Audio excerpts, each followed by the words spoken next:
चलिए आगे बढ़ते हैं और अब हमारे साथ कीडियोनॉमिक्स के फाउंडर सुशील कीड़िया जुड़े हैं, उनसे बात करते हैं इस समय वो क्या रुख रख रहे हैं मार्केट के ऊपर। Sushil ji good morning. तो एक बात बताइए, अभी निफ्टी पर हम हैं मोटा मोटी 25,000 पर। पहले क्या आएगा आपके हिसाब से, 20,000 या 30,000? देखिए, चप्पल उछाल लें तो या तो सीधी पड़ेगी या उल्टी पड़ेगी।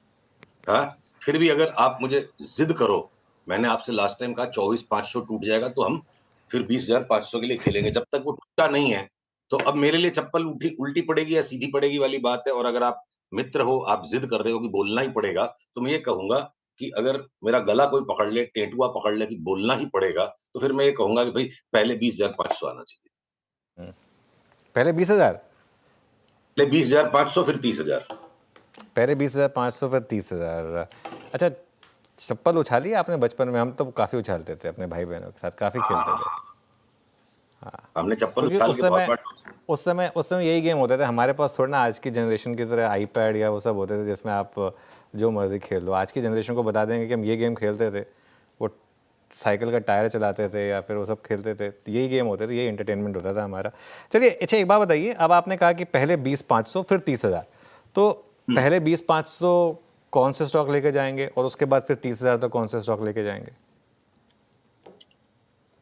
देखिए, मोटा मोटी बात है कि जब इतना बड़ा इंडेक्स में मूव हो किसी भी एक डायरेक्शन में, तो करीब करीब सारे ही स्टॉक्स पार्टिसिपेट करेंगे। बस इतना ही फर्क पड़ेगा पहले कौन से और बाद में कौन से, या जिन स्टॉक्स की एम्पलीट्यूड फ्लक्चुएशन की ज्यादा है वो ज्यादा फ्लक्चुएट कर जाएंगे।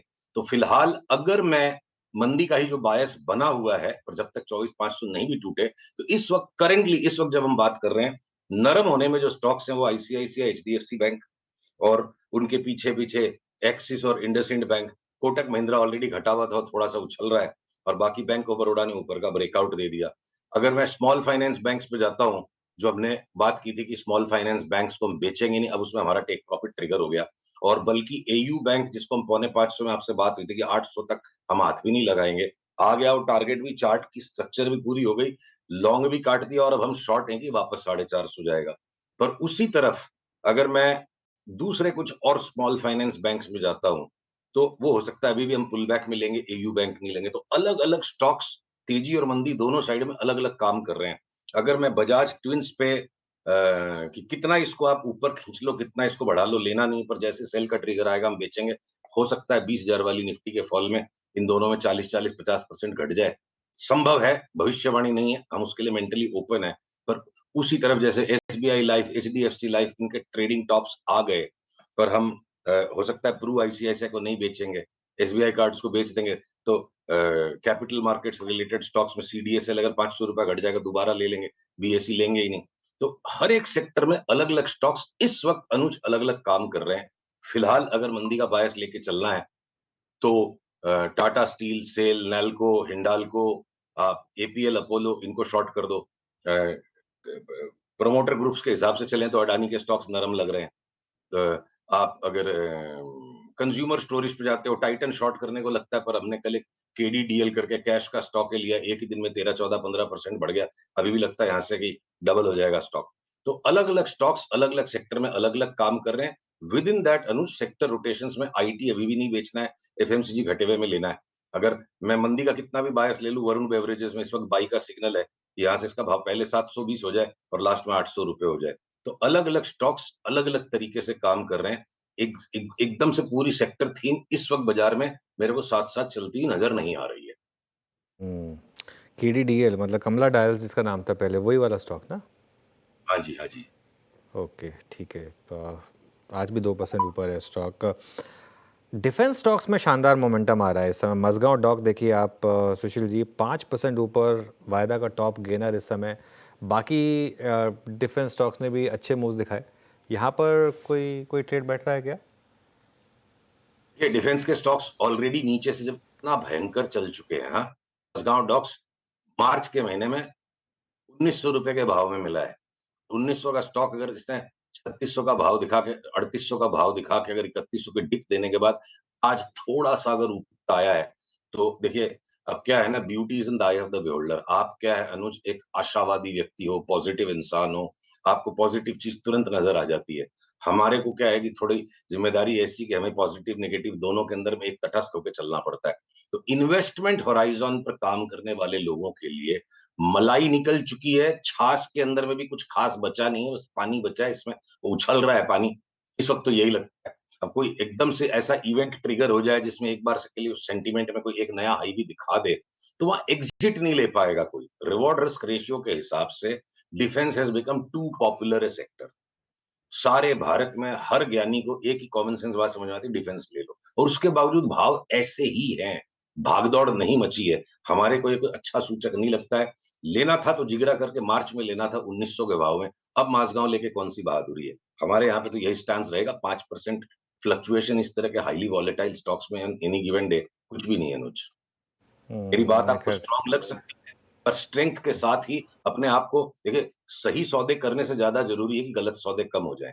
तो यहाँ पे उत्तेजित होने का, ईरान और इजराइल लड़ेंगे तो हमारे माझगांव डॉक शिप बिल्डर्स की अर्निंग्स बढ़ जाएगी, सब फार फेचड इमेजिनेशन है। नहीं खैर, मार्केट में तो आधे से ज़्यादा तो स्टोरीज ही होती है ना सुशील जी। अच्छा, एक चीज़ फिर मैं आपसे पूछना चाहता हूँ कि फिर ग्लोबल मार्केट और इंडियन मार्केट को देखकर क्या फिर बड़ी थीम लग रही है कि अभी फिर इंडियन मार्केट से कुछ समय दूर रहें, जब जब वो आपने कहा 20-500 है तब सब कुछ बेचकर पैसा लगाएं, या थोड़ा थोड़ा अभी से लेना शुरू करें? क्योंकि देखिए, एग्जैक्ट लेवल तो पकड़ना नेक्स्ट टू इम्पॉसिबल ही होता है। तो करें क्या फिर, स्पेशली जो बड़े एचएनआईज हैं, जो ना सिर्फ इंडिया में बल्कि बाहर हमारी और आपकी कॉन्वर्सेशन काफ़ी सुनते हैं, उनको आपका क्या व्यू रहेगा, फिर क्या एडवाइस रहेगी? तो अनुज, जो अंग्रेजी में एक मुहावरा है ना, पिंच ऑफ सॉल्ट, मैं बोलूंगा बकेट ऑफ सॉल्ट मंगाइए। और पीसीआर से अनुरोध है कि मेरी स्क्रीन को शेयर करें। आपने हमारी दुखती रग को छेड़ दिया। देखिए, मैं फुटसी इंडेक्स की चार्ट से शुरुआत करना चाहूंगा। पीसीआर कृपया मेरे स्क्रीन को शेयर करें।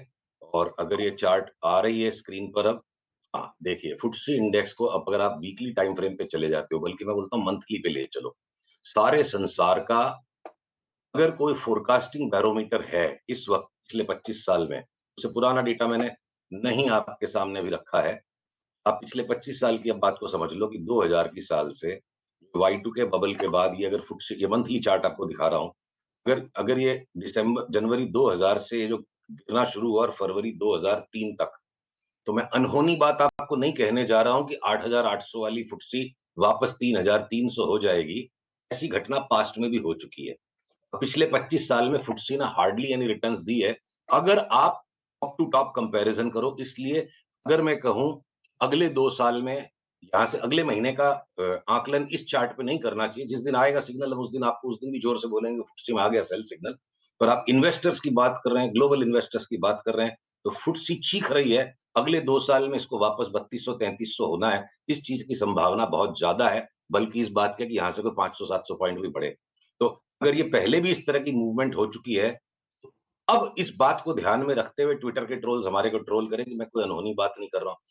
तो इसी तरह का खतरनाक फॉल 2007-8 में आया, और फिर इस तरह 2020 में भी 2018 में ही टॉप हो गया था। आपको याद है इंडिया में बी ग्रुप के स्टॉक्स 2018 के सितंबर के बाद चले ही नहीं, खाली निफ्टी ने 2000 जनवरी में 2020 की जनवरी में एक टॉप बनाया था। वहां पे भी इस तरह का जो फॉल आया था। तो अब अगर मैं जो प्रिडिक्शन दे रहा हूं आपके साथ, अगले 2 साल में मुझे फुटसी लगता है 8800 वाली 3300 हो जाएगी, यानी कि 60% तक फुटसी गिर जाएगी। तो आश्चर्य मत कीजिएगा। अब फुटसी के अंदर जो कंस्टिट्यूएंट स्टॉक्स हैं, अब टॉप 25 स्टॉक्स को ले लो, सारे ग्लोबल नेम्स है, वो खाली यूके के बिजनेस को रिप्रेजेंट नहीं करते हैं। तो चाहे वो बार्कलेज है या आपके जो एचएसबीसी बैंक है, अगर उनमें लगता है 60% गिर जाएंगे अगले 2 साल में, या इवन रोल्स रॉयस जैसा स्टॉक। देखिए, रोल्स रॉयस के लोग खाली उसकी गाड़ी के लिए जानते हैं, लग्जरी कार के लिए। रोल्स रॉयस की मेजर अर्निंग्स जो है ना, वो एरोस्पेस से, एरोप्लेन के इंजन बनाने में और पावर इक्विपमेंट्स बनाने में ज्यादा अर्निंग्स वहां से है। तो अगर रोल्स रॉयस की ऑपरेटिंग लिवरेज एक्सट्रीमली हाई है उसकी बैलेंस शीट की, हम चार्ट्स की आपसे बात करते हैं, इसका मतलब ये नहीं कि हम गहरे फंडामेंटल्स को स्टडी नहीं करते हैं। आपने हमारी चार्टिस्ट की पोजिशनिंग कर दी, हम उसका आदर करते हैं। रोल्स रॉयस की operating leverage one of the highest operating leverages है वर्ल्ड में, खाली लग्जरी नहीं। तो पता नहीं ऐसा कौन सा संसार में इवेंट आने वाला है कि रोल्स रॉयस जैसी कंपनी जिसकी ब्रांड फ्रेंचाइज इतनी स्ट्रांग है, इस सारे संसार का भट्ठा बैठ जाए, उसके बाद ही उनका बिजनेस बैठेगा। अगर उसकी ऑपरेटिंग लिवरेज इतनी हाई है, इसीलिए पास्ट में भी 2013 में भी रोल्स रॉयस से 90% गिर गया था। तो मैं अभी आज आपको ये बोलूं कि अगले 2 साल में रोल्स रॉयस से 90% गिर जाएगा, तो मैं कोई अनहोनी बातें नहीं कर रहा हूँ, ये सब इतिहास में पास्ट में हो चुका है। और रोल्स रॉयस की चार्ट वैसी है। तो जो टॉप 25 स्टॉक्स हैं यूके में, यूके की इंडेक्स पे, उनमें से कोई सा भी स्टॉक ऐसा नहीं दिखता है 30-40% नहीं गिरे। तो हम 5 साल तक एक तरफा तेजी से निकले हैं। और अब ग्लोबल मार्केट्स में चाहे वो नैस्डैक हो, एस&पी और फुटसी हो, ये मेरे को लगता है अपने फाइनल टॉप्स के बहुत करीब और लंबा टॉप बन रहा है यहाँ। निक्की, कॉस्पी और अपना निफ्टी, इनमें हो सकता है कि एक राउंड जो ग्लोबल फॉल का आए अगले 3-4 महीने में, हम भी गिरेंगे, कुछ हद तक गिरेंगे, और उसके बाद ये तीनों एशियन मार्केट्स वापस नया हाई बनाएंगे। तो 20,500 से 30,000 की निफ्टी की यात्रा हो, और उसमें ग्लोबल मार्केट्स न्यू हाई तक नहीं पहुंच पाएंगे रीबाउंड में, और उसके बाद जो फाइनल कैथारसिस 2026 में आएगी, उसमें निफ्टी वापस 32,000 वाली 20,000 हो जाएगी, और ये नैस्डैक और फुटसी धरातल में चले जाएंगे। तो चाहे एनआरआईज हो, चाहे एफआईआईज हो, अगर बाकी सारे संसार में कोहराम मचेगा तो India will be relatively safer haven. ये हमारी बेट है, और इसमें कोई बहुत बड़ी एक्स्ट्रा ऑर्डिनरी कोई बात नहीं, कॉमन सेंस की बात है, और वो चार्ट्स पे भी दिखता है। तो ग्लोबल मार्केट से हम बहुत ही निराशापूर्ण बर्ताव की अपेक्षा करते हैं। उस तरफ भय बना हुआ है कि अगले 1 साल में ग्लोबल मार्केट्स में कोलाहल ही कोलाहल रहेगा। All is not well. अच्छा, मुझे पता नहीं था कि रोल्स रॉयस भी लिस्टेड है। वैसे आप कह रहे हैं 90% गिर जाएगा। कार रोल्स तो रॉयस से थोड़ा 2020 में रोल्स रॉयस से 2020 में 50 का भाव था, और 5 साल में आज उसका 900 रुपया भाव हो गया है। और मेरे को लगता है इसका भाव वापस गिरेगा तो 150 रुपया फिर से हो जाएगा, $150, 150 यूरो।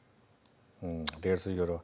चलिए, शायद तब एटलीस्ट स्टॉक तो अफोर्ड कर पाएँ। कार तो उनकी 90% गिरने पे भी शायद ना अफोर्ड कर पाएँ। सुशील जी, बहुत बहुत शुक्रिया आज हमारे साथ जुड़ने के लिए और इन सब टॉपिक्स पर बात करने के लिए। अगले मंगलवार आपसे दोबारा बात होगी